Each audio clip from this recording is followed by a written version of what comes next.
ఆంధ్రప్రదేశ్ రాష్ట్రంలో 19 నెలల క్రితం నిత్యం వినిపించేటటువంటి బూతులు కొన్ని ఉండేవి.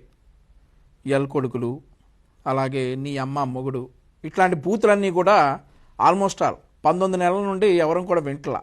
కూటమి ప్రభుత్వం వచ్చిన తర్వాత ఆ బూతులు మాట్లాడే నాయకులందరూ కూడా ఈ చెస్ట్కి బెల్ట్ తగిలించుకొని, లేదంటే గడ్డాలు మీసాలు నెరిచిపోయి అలా లోపలికి వెళ్ళిపోయినటువంటి పరిస్థితి. కానీ ఈరోజు వాళ్ళకు విచిత్ర పరిస్థితి ఏంటంటే, లడ్డూ వ్యవహారాన్ని సైడ్ ట్రాక్ చేయడానికి విశ్వ ప్రయత్నాలు చేశారు. గత 4-5 రోజులుగా మనం చూస్తూనే ఉన్నాం ఏం చేస్తూ ఉన్నారో. అందులో భాగంగా ఈరోజు ఈ లడ్డూ వ్యవహారాన్ని వాళ్ళు చేసినటువంటి భాగోతం మొత్తం సాక్ష్యాధారాలతో బయటికి రావడంతో ఆ వ్యవహారాన్ని సైడ్ ట్రాక్ చేయడానికి ఇగో వెనకాల కనిపిస్తున్నటువంటి ప్రబుద్ధుడు ఈ బూతులతోటే పుట్టి ఇంట్లో పెళ్ళాం పిల్లలతో కూడా బూతులు మాట్లాడేటటువంటి అంబటి రాంబాబు అనేటటువంటి వ్యక్తిని జగన్మోహన్ రెడ్డి ప్రయోగించాడు. ఈరోజు రాష్ట్ర ముఖ్యమంత్రి గారిని ఉద్దేశించి విపరీత పదాజాలం వాడి మరొక్కసారి ఛీ అనిపించుకోన్నాడు. ఇతని పార్టీ అధికారిక భాష కదా అది, వాళ్ళు ఆ భాషలోనే మాట్లాడి మరొకసారి ప్రజలందరితోటి ఛీ అనిపించుకున్నాడు. ఒకసారి మాకు బాధగా ఉన్నప్పటికీ కూడా రాష్ట్ర ప్రజలకు ఇతని వ్యాఖ్యలు చేయటం వెనకాల ఉన్నటువంటి ఉద్దేశం ఏంటో ఒకసారి అందరూ అర్థం చేసుకుంటారని చెప్పేసి ఒకసారి ఇతను ముఖ్యమంత్రి గారిని ఉద్దేశించి ఏం మాట్లాడాడో ఒకసారి విందాం.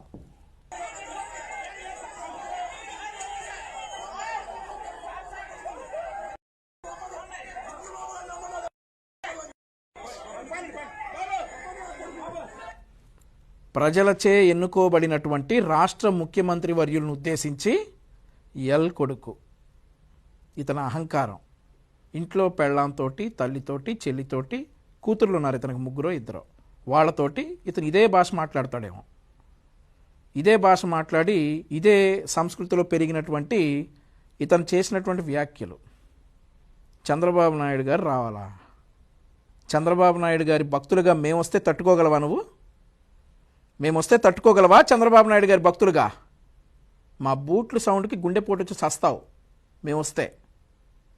అలాంటిది నీకోసం చంద్రబాబు నాయుడు గారు రావాలా? ఎందుకంటా ఉన్నావు ఆ మాటలన్నీ చంద్రబాబు నాయుడు గారిని? ఇవన్నీ కూడా ఒక స్ట్రాటజీ ప్రకారం జగన్మోహన్ రెడ్డి లడ్డూ విషయాన్ని సైడ్ ట్రాక్ చేయడానికి, లడ్డూ విషయంలో ఈరోజు వాస్తవాలను మా ఆర్థిక శాఖ మంత్రులు పయ్యావుల కేశవ్ గారు ప్రెస్ మీట్లో సాక్ష్యాధారాలతో సహా ఈరోజు ప్రజల ముందుకు తీసుకెళ్తున్నటువంటి నేపథ్యంలో ఆ ప్రెస్ మీట్ని, ఈ వ్యవహారం మొత్తాన్ని సైడ్ ట్రాక్ చేయడానికి జగన్మోహన్ రెడ్డి అనేటటువంటి సైకో ఆడినటువంటి పన్నాగంలో భాగంగా ఈ అంబటి రాంబాబు వచ్చేసి ఇట్లాంటి వ్యాఖ్యలు రాష్ట్ర ముఖ్యమంత్రి వర్యుల మీద చేయటం. ఎందుకు రాంబాబు, ఎందుకంటా ఉన్నావు చంద్రబాబు నాయుడు గారు నా మాటలు? ఒక్క సంతకంతో 3,000 రూపాయలు ఉన్న పెన్షన్ 4,000 రూపాయలు చేసి ప్రజలను ఆదుకున్నందుక, ఆకలితో అలమటిస్తున్నటువంటి ప్రజల కోసం అన్నా క్యాంటీన్లు మీరు రద్దు చేశారు ఆయన ఓపెన్ చేసినందుక, ఈ రాష్ట్రంలో రాజధాని లేక అల్లాడిపోతున్నటువంటి ఆంధ్రప్రదేశ్ రాష్ట్రానికి ఒక రాజధాని ఏర్పాటు చేయాలని చెప్పేసి కష్టపడుతున్నందుక, మీరంతా రాష్ట్రం మొత్తాన్ని గాంజా హబ్ చేసి వెళ్ళిపోయారు కదా, అట్లాంటి రాష్ట్రాన్ని మళ్ళీ గూగుల్ హబ్గా చేసేసి కంపెనీలను తీసుకొచ్చి పెట్టుబడులను తీసుకొచ్చి రాష్ట్ర యువతకు ఉద్యోగాలు ఇచ్చినందుక, డిఎస్సి నిర్వహించి 16,000 మందికి నిరుద్యోగులకి ఉద్యోగాలు ఇచ్చి 2 నెలలుగా వాళ్ళ జీతాలు కూడా తీసుకుంటున్నారు. అందుకన్నావా చంద్రబాబు నాయుడు గారు నా మాటలు నువ్వు? పెన్షన్ రేపు ఆదివారం కాబట్టి ఒకరోజు ముందుగా జనవరి 31వ తారీఖునే అర్హులందరికీ సామాజిక పెన్షన్లు ఇస్తా ఉన్నాడనా నువ్వు ఆ మాట్లాంటా ఉన్నావు చంద్రబాబు నాయుడు గారిని? ఎందుకంటా ఉన్నావు? ఈరోజు కానిస్టేబుల్స్ స్టైఫండ్ 4,000 నుండి 12,500 రూపాయలు చేసినందుక నువ్వు చంద్రబాబు నాయుడు గారు నా మాట్లాంటా ఉంది? లేక 76 ఏళ్ల వయసులో రాష్ట్ర యువత పక్క రాష్ట్రాలకు తరలిపోకూడదు, మన రాష్ట్రంలో కూడా కంపెనీలు ఉండాలనేటువంటి ఉద్దేశంతో దావోస్ -6 డిగ్రీల చలిలో వెళ్ళి కంపెనీలని పెట్టుబడుల్ని తీసుకొచ్చి రాష్ట్రంలోనే యువతకు ఉపాధి కల్పించేటటువంటి మార్గదర్శకాలు చేసినందుక చంద్రబాబు నాయుడు గారు నువ్వు ఆ మాట అంటా ఉంది? ఎందుకంటా ఉన్నావు? ఈరోజు నేను చాలా బాధతోటి ప్రశ్నిస్తూ ఉన్నాను. నేను నిన్ను రాజకీయాలు పక్కన పెట్టే రాంబాబు, రాజకీయాలు పక్కన పెట్టే, రాజకీయ విమర్శలు వేరే ఉంటాయి, నువ్వు అవినీతి చేసావంటావు, మీరు మమ్మల్ని అంటారు, అది వేరే విషయం. ఆ పదాలు మాట్లాడటానికి సిగ్గులేదా? ఇంట్లో తల్లిని, చెల్లిని, భార్యని, కూతుళ్ళని అవే పదాలతో నువ్వు మాట్లాడుకుంటారా రోజు మీరు?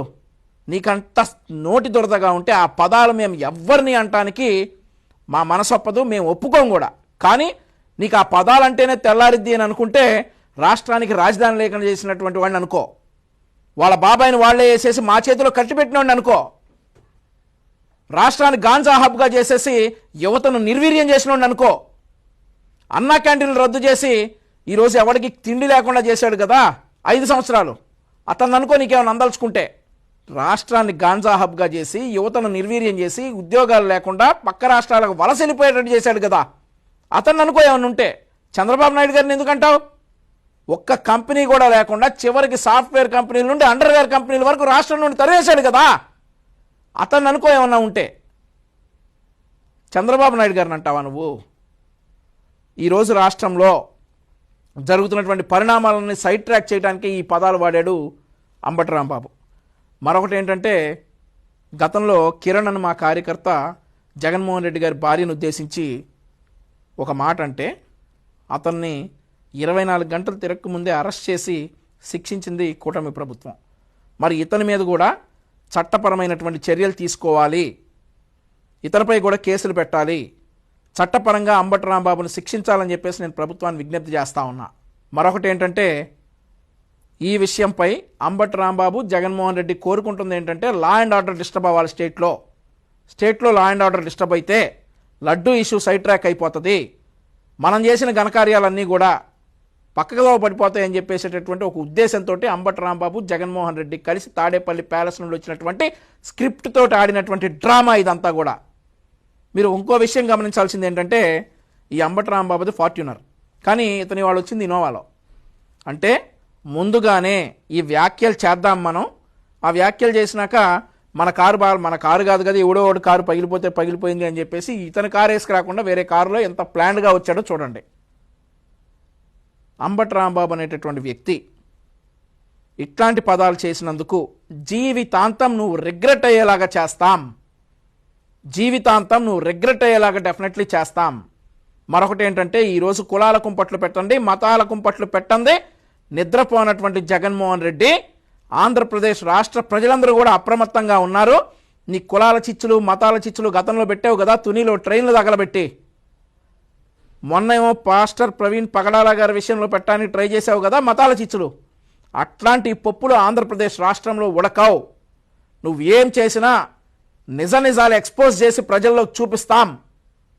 అంబటి రాంబాబు కావచ్చు, జగన్మోహన్ రెడ్డి కావచ్చు, ఈరోజు మీరు చేసినటువంటి వ్యాఖ్యలు జీవితాంతం రిగ్రెట్ అయ్యేలా చేస్తామని చెప్పేసి తెలుగుదేశం పార్టీ కార్యకర్తగా హెచ్చరిస్తా ఉన్నా.